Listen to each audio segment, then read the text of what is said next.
श्री स्वामी समर्थ. कधी कधी आयुष्यात अशी वेळ येते की आपल्याला समजत नाही की चांगले असणे वाईट आहे की वाईट असणे चांगले आहे. इतकं चांगलं करून पाहिलं पण बदल्यात वाईटच मिळतं. आम्हालाही काहीतरी चांगलं करायचं आहे, तरीही लोक त्या कामात अडथळे आणतात. त्या कामातही लोक दोष शोधतात. कसे जगायचे? चांगले असूनही काय मिळाले? अशा वेळी काय करावं समजत नाही. कोणत्या मार्गाने जावे ते समजत नाही. एकदा नदीच्या किनारी एका गुरुजींना त्यांच्या शिष्याने विचारले की गुरुवर, तुम्ही आम्हाला नेहमी चांगली शिकवण देता. आजच्या जगात कसं जगायचं, आपण चांगलं जगत राहिलो तर लोक आपला गैरफायदा घेतात. आजकाल चांगल्या कामाची पण निंदा केली जाते. आजच्या समाजात कसे जगायचे?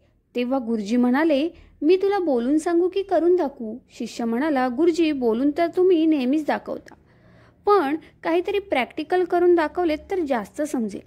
गुरुजींकडे एकसारख्या दिसणाऱ्या 3 लाकडाच्या काठ्या होत्या. तेव्हा गुरुजींनी शिष्याला एक लाकडाची काठी दिली आणि म्हणाले, या लाकडात काटा अटकवून थोडं पीठ लावून मासे पकडून आण.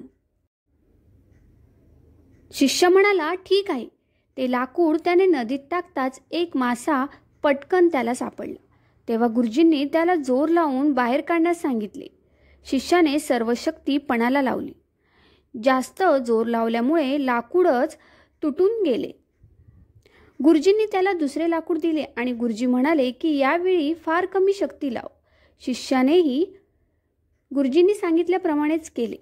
त्याने लाकूड नदीत फेकले आणि त्यात मासा पकडला गेला. यावेळी शिष्याने अजिबात ताकद लावली नाही आणि मग तो मासा ते लाकूड पाण्यात ओढून निघून गेला. तेव्हा गुरुजी म्हणाले, आता मी तुला तिसरे लाकूड देतो. आता तुला ना जास्त शक्ती लावायची आहे ना कमी शक्ती लावायची आहे? तेव्हा गुरुजींनी शिष्याला विचारले की तुला काहीतरी समजले का? शिष्य म्हणाला की गुरुदेव, मला काही समजले नाही. तेव्हा गुरुजी म्हणाले की जगही असेच आहे.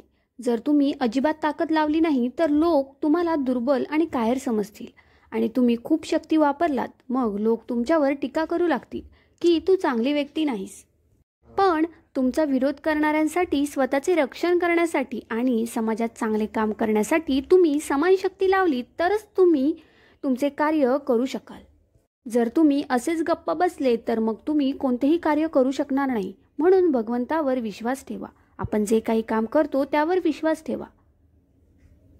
श्री स्वामी समर्थ.